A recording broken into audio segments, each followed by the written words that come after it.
आपका number 450 plus आएगा। आप लोग में से बहुत सारे स्टूडेंट होंगे जो ऑफलाइन कोचिंग पढ़ते होंगे अपने चौक पर, अपने चौराहा पर, या कोई स्टूडेंट होंगे जो रेंट पर रूम लेकर पढ़ाई करते होंगे अपने गांव से दूर शहर में, ठीक है। और कोई स्टूडेंट होंगे जो ऑनलाइन किसी का बैच लिए होंगे किसी सर, क्योंकि उसी टॉपिक्स में से डायरेक्ट उठ करके क्वेश्चन आता है आपके बोर्ड एग्जाम में।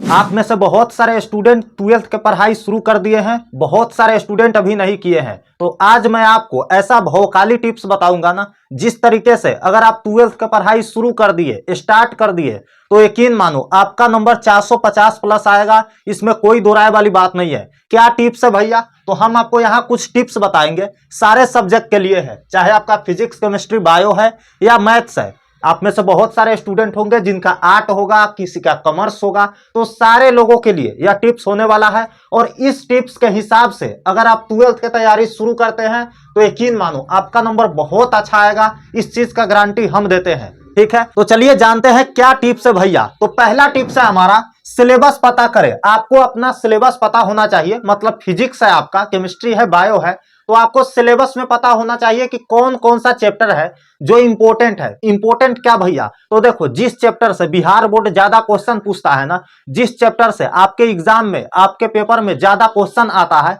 वही चैप्टर इंपॉर्टेंट है। अगर नॉलेज के लिए आप पढ़ रहे हैं तो जिस चैप्टर में ज्यादा नॉलेज है वही चैप्टर इंपॉर्टेंट है, तो उस चैप्टर पर आपको फोकस करना है, क्योंकि वहीं से प्रश्न उठ के आएंगे, ठीक है। दूसरा टिप्स है हमारा, अटेंड ऑफलाइन ऑनलाइन लेक्चर। अब देखो, आप लोग में से बहुत सारे स्टूडेंट होंगे जो ऑफलाइन कोचिंग पढ़ते होंगे अपने चौक पर, अपने चौराहा पर, या कोई स्टूडेंट होंगे जो रेंट पर रूम लेकर पढ़ाई करते होंगे अपने गांव से दूर शहर में, ठीक है। और कोई स्टूडेंट होंगे जो ऑनलाइन किसी का बैच लिए होंगे किसी सर का, है ना। तो देखो, अटेंड ऑफलाइन और ऑनलाइन लेक्चर, जब भी आप लेक्चर अटेंड करो, कोशिश करो कि वहां से कुछ सीखे, कंसिस्टेंसी होकर लेक्चर को सुनो, वहां से नोट डाउन करो, है ना। और लेक्चर को लगातार अटेंड करो, बीच में गैप नहीं देना है, लगातार पढ़ाई करना है। इससे क्या होगा पता है? आप समय से पहले ही अपना पूरा सिलेबस खत्म कर देंगे। लास्ट के जो 3-4 महीना होता है ना, उसमें आपका फुल्ली रिवीजन हो जाएगा। इसके बाद नंबर तो कमाल का ही आने वाला है ना। तीसरा टिप्स है हमारा, क्लास करते समय फुली कंसिस्टेंसी मेंटेन करें। यह बात आपको मैं पहले ही बताया हूं। क्लास जब भी आप कर रहे हो, चाहे आप ऑफलाइन कर रहे हो या ऑनलाइन कर रहे हो, कोशिश करो कि अपना ध्यान वहां ही रखे, है ना। आप क्लास में तो प्रेजेंट है, लेकिन आपका ध्यान कहीं और है, आपका मन कहीं और है, तब नहीं होने वाला है ना। आपका ध्यान वहां होना चाहिए। एक एक चीज जो टीचर बता रहे हैं उसको आप ध्यान से सुनिए, अपने कॉपी में नोट डाउन कीजिए, क्योंकि आगे वही चीज काम आने वाला है। नहीं तो देखो, आप इलेक्ट्रिक चार्ज एंड फील्ड का तो देख लिए वीडियो, है ना, इलेक्ट्रिक चार्ज एंड फील्ड का वीडियो देख लिए, लेकिन वहां पे आप फिजिकली प्रेजेंट थे, मेंटली आप कहीं और थे, तो वो चैप्टर आपके लिए समाप्त नहीं हुआ है। आपने वीडियो देख लिया, वीडियो समाप्त हुआ, लेकिन वो चैप्टर आपके लिए समाप्त नहीं हुआ है। आपको दोबारा पढ़ना पड़ेगा। जब समय आएगा, आपको लगेगा कि इस चैप्टर में हमको कुछ नहीं आता है, तो आपको फिर से यहाँ आना होगा और इस चैप्टर को पढ़ना पड़ेगा। तो दोबारा पढ़ना ना पड़े, इसीलिए आप जब भी क्लास को अटेंड कर रहे हैं वहां पे मेंटली प्रेजेंट रहिए, वहां पे ध्यान दीजिए, वहां से एक एक चीज सीखिए जो मास्टर सिखा रहे हैं, है ना।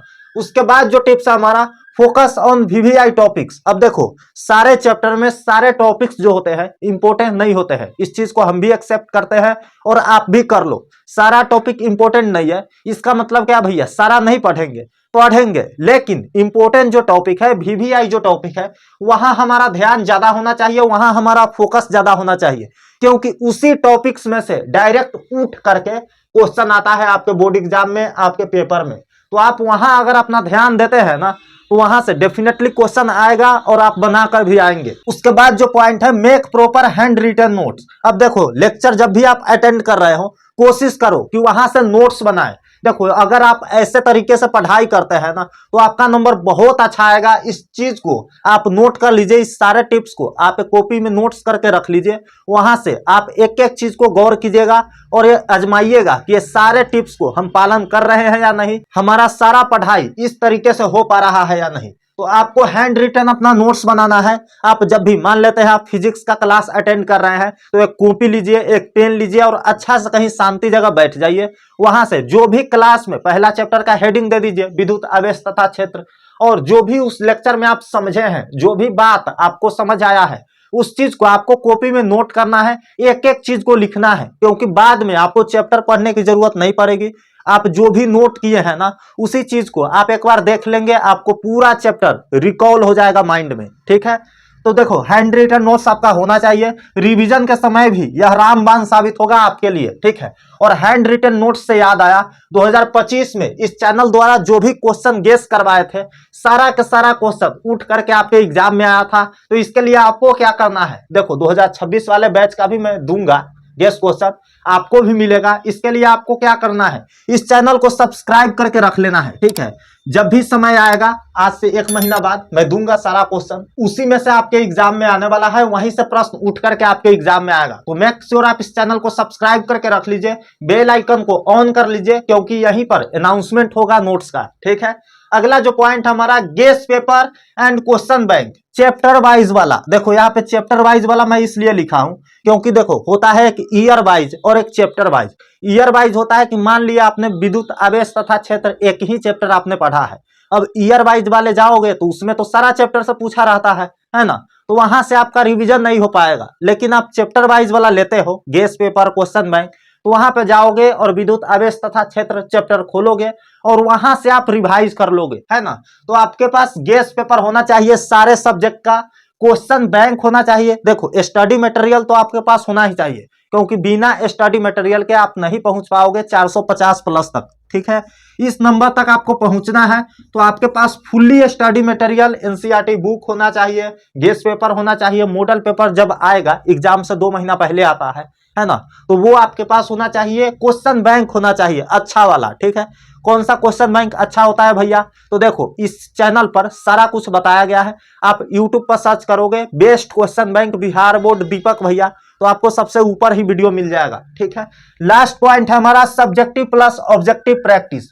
अब देखो यह चीज बहुत ज्यादा इंपॉर्टेंट है, अगर आप चैप्टर को खत्म कर दिए, मान लेते हैं पहला चैप्टर आपने हिंदी का बातचीत चैप्टर को खत्म कर दिया, अब उस बातचीत चैप्टर का जो पहला क्वेश्चन है अगर हम में वाक शक्ति नहीं होती तो क्या होता, तो देखो इस क्वेश्चन का आंसर आपको पता होना चाहिए और इस चैप्टर का जितने भी ऑब्जेक्टिव क्वेश्चन है वो आपको आना चाहिए। अगर नहीं आ रहा है तो चैप्टर आपको अच्छे से समझ में नहीं आया है, आपको और पढ़ने की जरूरत है, और अगर बन गया तो बहुत अच्छा है। तो ऐसे ही सारे चैप्टर का, सारे बुक का, सारे सब्जेक्ट का जो चैप्टर आपने पढ़ लिया है, जो बुक आपने खत्म कर दिया है, तो उसका सब्जेक्टिव प्लस ऑब्जेक्टिव प्रैक्टिस करते रहना है, तब तक प्रैक्टिस करते रहना है जब तक आपका एग्जाम नहीं चला है। ठीक है, क्योंकि यही दोनों का तक खेल है। आपके पेपर में होता क्या है, या तो सब्जेक्टिव पूछा जाता है या ऑब्जेक्टिव पूछा जाता है, तो दोनों अगर आप प्रैक्टिस कर लेते हैं तो आपका मजबूत हो जाएगा सारा तैयारी। ठीक है, अब देख लेते हैं हिंदी प्लस इंग्लिश का क्या गेम है भैया।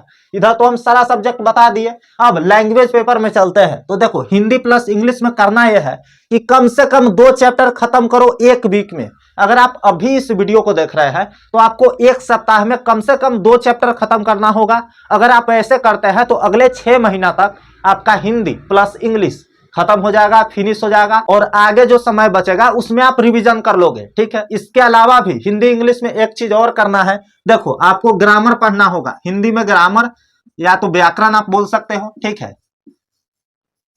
हिंदी ग्रामर और इंग्लिश ग्रामर दोनों आपको पढ़ना है, दोनों पर फोकस करना है। तो बुक आप जल्दी समाप्त कर दोगे तो ग्रामर पर भी फोकस कर पाओगे, या आप साथ साथ भी कर सकते हो। ठीक है, देखो हिंदी और इंग्लिश में करना क्या है, 2 चैप्टर को खत्म करना है 1 सप्ताह में। ठीक है, तो आप 5 दिन में 2 चैप्टर खत्म कर दो और 2 दिन जो बचेगा उसमें ग्रामर पढ़ लो, है ना। बहुत आसानी से ये काम हो जाएगा। साथ में उसका नोट्स और सब्जेक्टिव प्लस ऑब्जेक्टिव प्रैक्टिस करना है।